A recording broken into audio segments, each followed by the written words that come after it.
Oke, untuk video kali ini saya akan sedikit sharing tentang masalah top up saldo Tokopedia. Jadi teman-teman di sini bisa lihat kalau saldo Tokopedia saya itu ada 413.000. Nah, ini dia ada 413.000. Nah, bagaimana cara mengisi saldo Tokopedia ini? Jadi sebelum kita lanjutkan, jangan lupa di like dan di subscribe buat channel ini ya. Semoga kami selalu bisa memberikan informasi yang bermanfaat ya, walaupun sedikit tapi bermanfaat. Nah, jadi untuk cara mengisi saldo Tokopedia ini, sebelumnya teman-teman harus tahu dulu bahwa di Tokopedia itu ada 3 tempat penyimpanan uang ya. Jadi tempat penyimpanan saldo. Yang pertama itu ada GoPay ya. Jadi di Tokopedia itu ada aplikasi yang namanya GoPay. Nah, untuk GoPay itu kita bisa top up ya. Kita bisa istilahnya itu, jadi kita bisa top up, misalkan kita mau top up nih 100.000. Nah, kita bisa top up. Bisa melalui rekening, bisa dan melalui aplikasi-aplikasi lain gitu. Terus yang kedua ada saldo kredit top ads yang ini nih. Nah untuk kredit top ads ini, nah ini bisa di top up juga, bisa di top up.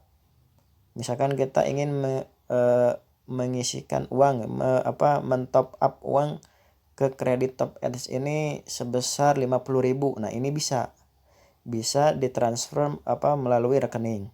Terus yang ketiga itu ada saldo yang ini. Jadi kita akan membahas yang ini nih. Nah, untuk pengisian saldo yang ini itu tidak bisa di top up melalui rekening. Jadi tidak bisa di top up oleh kita. Untuk saldo yang ini nanti akan terisi jika kita melakukan penjualan. Jadi untuk saldo yang ini akan terisi jika kita melakukan penjualan, melakukan transaksi penjualan produk. Jadi untuk yang ini tidak bisa diisi dengan cara top up ya. Nah, caranya gimana melakukan penjualan produk itu seperti apa? Nah, jadi untuk pengisian saldo yang di sini, pertama kita harus memiliki dulu toko di dalam Tokopedia ini. Terus yang kedua, setelah memiliki toko, kita melakukan penjualan. Melakukan penjualan itu otomatis kita harus memiliki produk yang kita jual. Kita harus mengupload produk dulu. Jadi garis besarnya itu kita harus berjualan, harus berdagang. Nah, ketika kita berjualan, ketika ada orang yang berminat dengan produk kita, terus membeli produk kita, melakukan transaksi,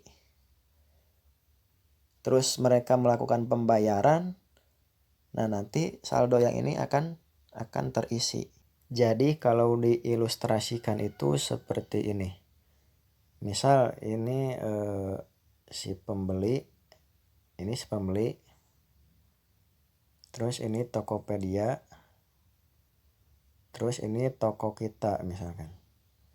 Jadi si pembeli ini misalkan check out ke toko kita ke sini, membeli barang di sini, mereka check out, melakukan pembayaran. Setelah melakukan pembayaran, nah si uangnya itu masuknya itu ke sini dulu ke Tokopedia. Ini Tokopedia. Nah, jadi uangnya itu ke sini dulu. Setelah uang di Tokopedia di sini, nah kita di sini sementara mengemas barang karena sudah di check out, kita mengemas barang. packing barang. Setelah di packing kita kirim melalui kurir, lalu ke sini ke si pembeli. Ini kurir. Setelah barang nyampe di pembeli, baru si Tokopedia ini memberikan uang hasil transaksi kita ke sini, ke toko kita. Nah, jadi nanti masuknya di sini. Nah, sebelum barang ini di packing dan sampai ke sini, jadi si uang pembelian dari customer kita itu akan ada tetap di sini di Tokopedia. Jadi istilahnya itu menggantung gitu kan. Menggantung di Tokopedia. Jadi kalau misalkan jarak temponya 3 hari, kita tidak melakukan pengiriman barang, nah ini si uang ini akan dikembalikan ke si pembeli. Jadi Tokopedia itu akan mengembalikan uang ke si pembeli karena kita tidak melakukan pengiriman barang. Jadi si Tokopedia ini hanya sebagai perantara saja gitu. Jadi kalau ada yang membeli itu bayarnya itu uangnya ke Tokopedia dulu. Nah, menggantung dulu di sini. Nah, nanti kalau barangnya sudah sampai ke si pembeli, baru si Tokopedia akan memberikan uangnya ini ke kita. Tapi kalau kita tidak melakukan pengiriman barang selama jangka waktu yang ditentukan, si uang ini akan kembali lagi ke sini. Jadi si uang pembeli ini ditahan dulu di Tokopedia. Jadi seperti itu ya. Oke, sekian, semoga ini bisa dipahami, sedikitnya bisa dimengerti. Terima kasih.